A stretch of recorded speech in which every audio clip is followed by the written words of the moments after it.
All right, Shalom. First and foremost, I leave all praises, honor, and glory unto Yahweh Bashem, Yahweh Shai, Bahashem, Rakadash. Double honors unto the apostles and the elders of great millstone. Peace and salutation to the Akim and to the elects that are scattered throughout the four corners of this earth, with the truth and faith and in all sincerity. I'm the brother Shema Allah from the GMS Houston Camp. And this lesson is going to be entitled The New Covenant, right, which I will read in Hebrews, the 8th chapter. All right, because a lot of people don't even understand what the new covenant, entails. They don't know what it's talking about. They don't even understand who it's for. All right. So just gonna shed some light and some understanding on that for whomever, maybe misunderstanding it. So this is Hebrews 8 and 6. It says, "But now had he obtained a more excellent ministry, by how much also he's a mediator of a better covenant, which was established upon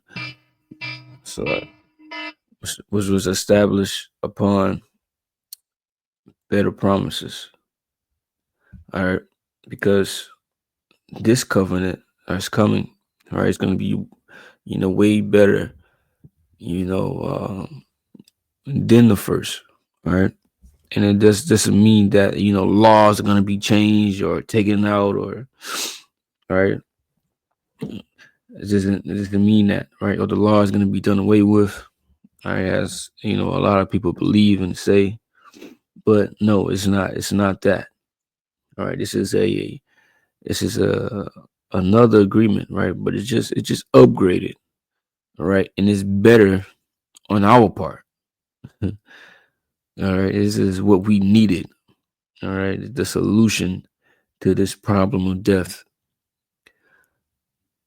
Verse 7, right? It says, "For that first covenant had been faultless, there should no place have been sought for the second," right? And somebody will read this and will say, "Oh, well, see, there was something wrong with the first covenant. It was something wrong with the laws." All right, so it had to be, taken away. All right, read the next verse. "For finding fault with them." All right, so the fault was with us. The fault was with the Israelites. Nothing was wrong with the law. All right, we read Psalms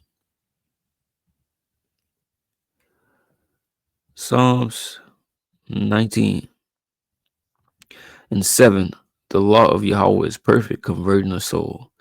The testimony of Yahweh is sure, making wise the simple." So this is the law is perfect, right? And it changes you and makes you better, and it gives life. Right? This is the way that the Most High wanted us to live.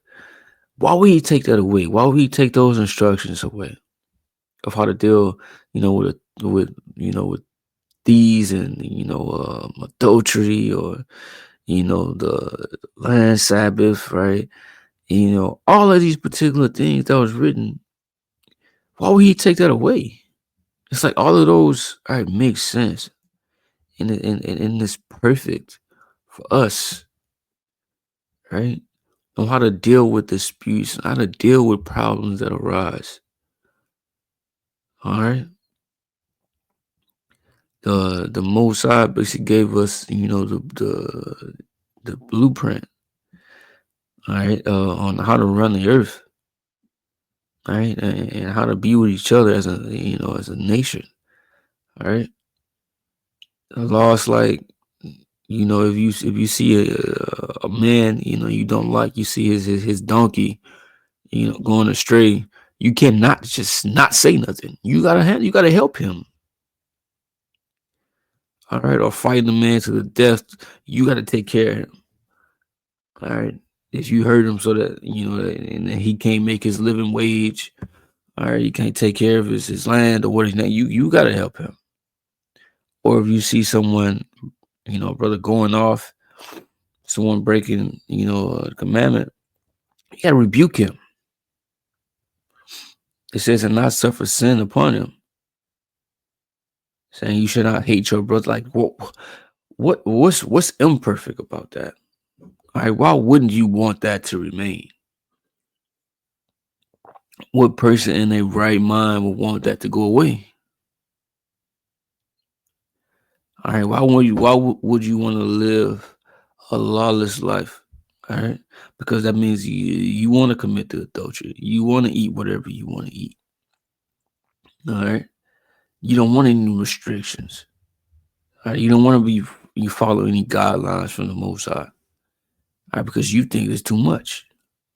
All right, and that's why a lot of individuals is not going to make it to the kingdom. All right, they will have to be judged. All right, before receiving it. All right, meaning be coming back and being born again. Because regardless if you believe it or not, or if you know it or not, right? Reincarnation, all right, has been around. All right, and the Most High always brings spirits back.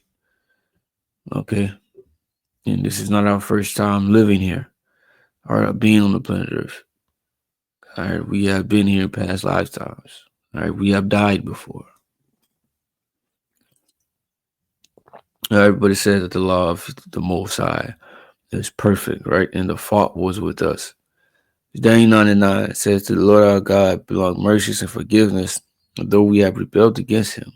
Neither have, see, right, it says that we rebelled against him. All right, and it says that rebellion is as a sin of witchcraft. So that's why we curse. And going through, all that we was going through as a nation, coming and having to endure captivity. All right, that's why. All right, so neither have we obeyed the voice of Yahweh our God to walk in his laws, which he set before us by his servants the prophets. So we didn't obey. We wasn't obedient. All right, to walk in the law, in his law, statute, commandments. All right. So it says, yea, all Israel transgressed thy law, even by departing, that they may not obey thy voice. All right. Therefore, the curse is poured upon us. So it's because it's the Israelites, because we, right, did not obey and listen to the Most High. All right, and follow these laws, statutes, and commandments. All right, the curse came upon us. All right, we became a cursed people. Read Deuteronomy 28 chapter, right, 15 on down. It goes into those curses. Those things are going to come upon us. All right, for not being obedient. All right. So therefore the curse is poured upon us, and the oath that is written in the law of Moses, the servant of the Most High. Right? Because we have sinned against him. So we broke it. The fault was with us, not the covenant. It says, and he confirms his words, all right, which he spake against us and against our judges that judged us, by bringing upon us a great evil. All right, for under the whole heaven hath not been done as had been done upon Jerusalem. So he confirmed his words, meaning he brought it to pass. All right, we live in it. All right, we live in it. And these things happen. Hardcore slavery happened. We lost our heritage. Right? We lost all of that. The Lord wasn't dealing with us. We didn't have the spirit. Okay? We were living as heathen. Right? The Lord cast us off. These things happen. All right? And it says, bring them upon a great evil.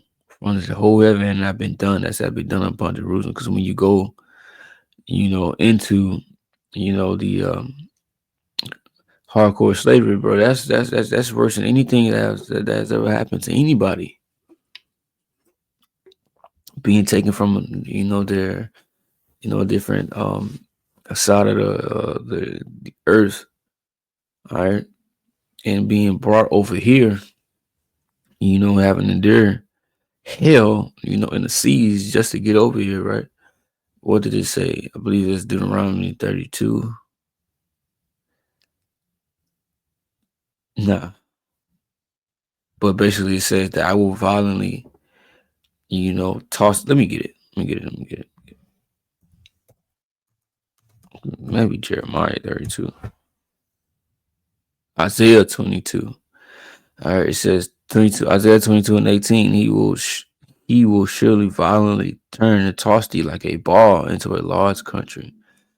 That's slavery. That's what happened unto us. It was violent, all right, because you can um, read about the things that was going on, people jumping off ship, right, the torture that was going on, and how people being packed up, urinating and defecating, on themselves. All right, there's a lot that we have to even endure before we even got to this land. But then getting to this land, having to be beaten and whipped and pick cotton and work, right? Without any wages, and, eat slop and have our children being separated from us and sent to different plantations and never seeing them again, right? The men getting raped, the women getting raped, right? The little boys getting raped, or all of the stuff that was going on, man. It was horrible, and that's the things that we had to endure. All right, and all of that came from breaking the law, statutes, and commandments. It was judgment, all right, and the Most High did it, because of us turning away from Him. When you read Baruch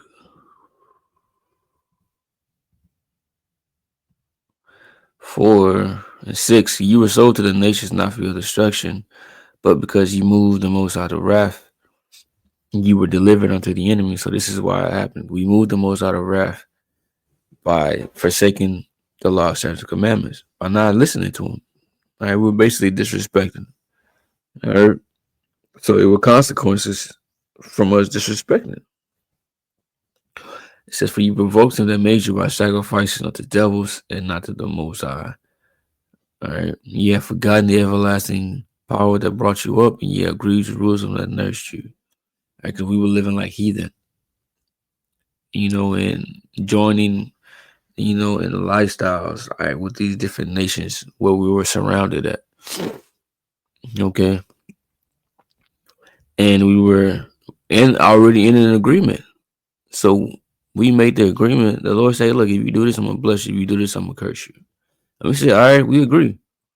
In Exodus 24 chapter, Moses, all right, solidified that covenant, by shedding the blood, of that animal, because the blood is what solidifies the covenant. The blood has to be shed. So we entered into that, all right, and now we're suffering from us breaking our part of the bargain, of the agreement. But that's why Yahushua came, to give us a better way, all right, to help us escape this, never-ending curse that can't be done without Him.